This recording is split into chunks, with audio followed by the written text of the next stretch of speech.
Hello, I'm Richard Gisbert, and you're at The Listening Post. This week, sharing the power in Zimbabwe and what that means for the news media. What happens when both of them are in the same government?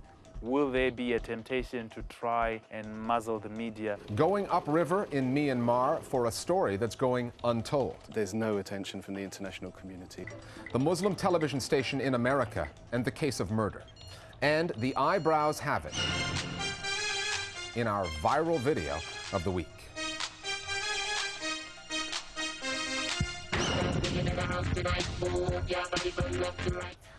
Welcome back. It's been almost a year since President Robert Mugabe suffered a politically crippling defeat in Zimbabwe's general election. The man who defeated him then, Morgan Tsvangirai, is now the country's prime minister, sharing power with Mugabe. The question is, who will preside over the news media there? President Mugabe has had Zimbabwe's media under his control for decades. He's also routinely locked out the international media, with rifts already appearing between Mugabe and Tsvangirai, straining the so-called unity government. Where does that leave the people reporting on the struggle for power in Harare? Our starting point this week is Zimbabwe and the coverage of an unfolding political story. His Excellency the Prime Minister Richard Morgan Tsvangirai. It did not take long for Zimbabwe's new prime minister to get the message that the country's media do not report to him.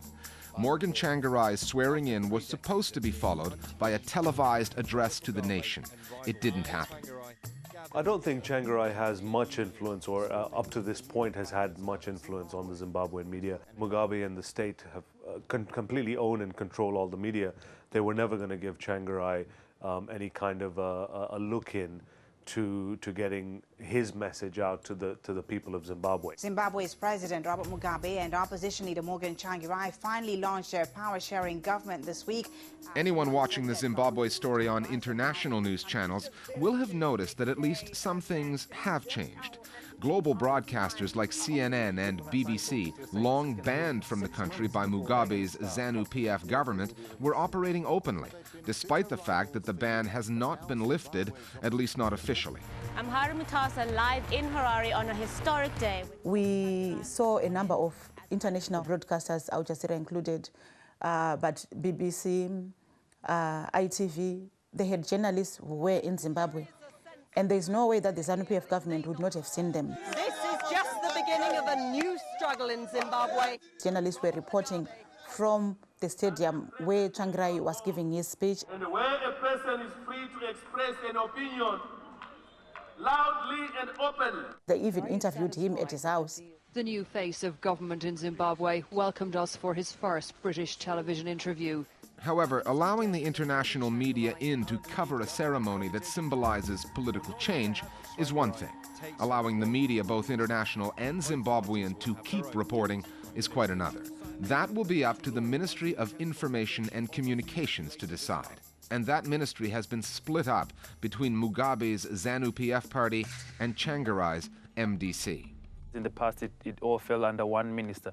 Now we have what they're calling information and communications, which is being run by the MDC, but they're only looking at the telecommunications sector.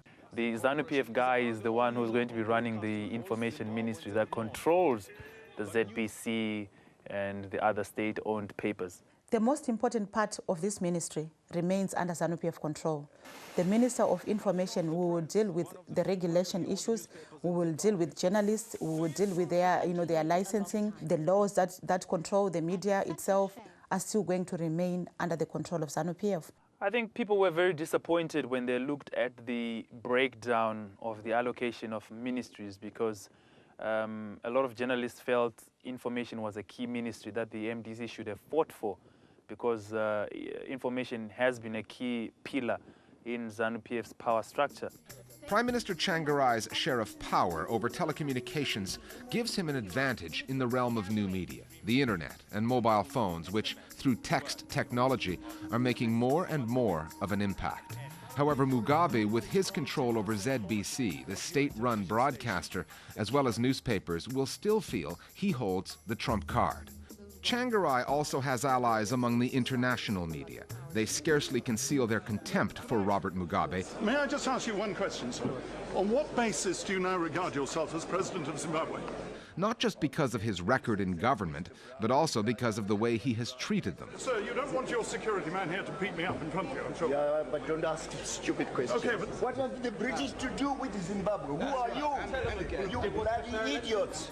Tsvangirai, on the other hand, has cultivated his relationship with foreign reporters. He's depended on them. I want to assure you that this government is underpinned by two agenda items: the democratization agenda and the stabilization agenda. And one of the key issues of that democratizing agenda is for you people to be free. We have to free the media. Tsvangirai has been very accessible because he has had to be.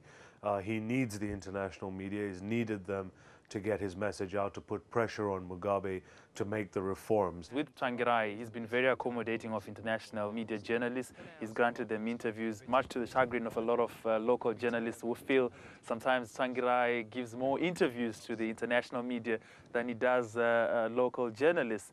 So, you know, I think that represents, in a sense, the fundamental differences between the way Mugabe and Tsvangirai interact with the international media. Whether Tsvangirai changes now that he is in some form of power and becomes less accessible to the media remains to be seen. But if history is anything to go by in other African countries, I think that's what the case will be. In the short term, though, all eyes will be on the legislative agenda and what happens to Zimbabwe's repressive media laws. What is going to happen in the next few weeks is going to be very crucial. Everyone is going to be looking at Morgan Tsvangirai and trying to see whether this is real power sharing, whether he's got any influence at all. Because if he sticks to what he has said in the past, he will urge the inclusive government to abolish all repressive media laws that have stifled the Zimbabwean media in the past. What happens when both of them are in the same government, when both of them are facing the same challenges, both of them are facing the same pressures? Will there be a temptation to try and muzzle the media to protect themselves from whether it be a scandal or things like that? It remains to be seen. Much in Zimbabwe remains to be seen. However, if there's one safe bet, it would be this. Should Zimbabwe undergo a political revolution, it will not be televised, not as long as President Robert Mugabe is in control of the country's media. Here's how our Global Village voices see the Zimbabwe media story. Morgan Tsvangirai and the Movement for Democratic Change always campaigned for a free media, and now that he has a powerful position in the government, I think it is still in Tsvangirai's priorities. But I am wary of how much power Mugabe is actually willing to give Tsvangirai for free media or any of his goals, seeing as it took so long for Tsvangirai to get a position that rivals Mugabe in the government. Mugabe never wanted the outside world to see what was really going on in his country, and I would be very surprised if he were to acquiesce to Tsvangirai's dream of free media now. If the people of Zimbabwe are going to make decisions, these decisions have to be informed decisions. And for them to be like that, then it means that we have to have a media regime that enables that to happen. If Morgan Tsvangirai is going to carry out what has been the MDC policy all along, then we should be heading for better times in terms of Zimbabwe media. We've had a big surge of people joining our Facebook page. That's the best way to find out what media stories we're working on, so you can become one of our Global Village voices. Or you can do it the old-fashioned way. Email us at listeningpost@aljazeera.net. Either way, we're looking forward to getting your voice on the air. Time now for Listening Post News Bites. There are more signs coming out of China that the media freedoms rolled out for last year's Olympics are now being rolled back. China's media watchdog says it plans to create a, quote, database of media professionals with a bad record, unquote. The country's media critics are calling that a journalistic blacklist. The penalties for reporters breaking the rules, having their press cards taken away. They're trying to take the camera off of us right now, physically, by force. The measures will not apply to foreign journalists who are regulated by China's foreign ministry. The International Olympic Committee awarded the 2008 Games to Beijing on the condition that China allowed reporters to work freely. However, since the Olympic flame went out, it's been a gradual case of normal media service in China being resumed. Both the editor and the publisher of the Indian daily newspaper The Statesman have been arrested and charged with hurting Islamic sentiments in an article. The article, entitled "Why Should I Respect These Oppressive Religions?" was a column written by a British journalist, Johan Hari, and originally published in the UK's independent newspaper. After it was reprinted in The Statesman, the paper's offices were besieged by protesters and riot police were called in. The editor and the publisher were charged with malicious intent to outrage religious feelings. In their defense, they said they did not intend to offend, and they argued that the same column generated zero response with the sizable Muslim population in the UK.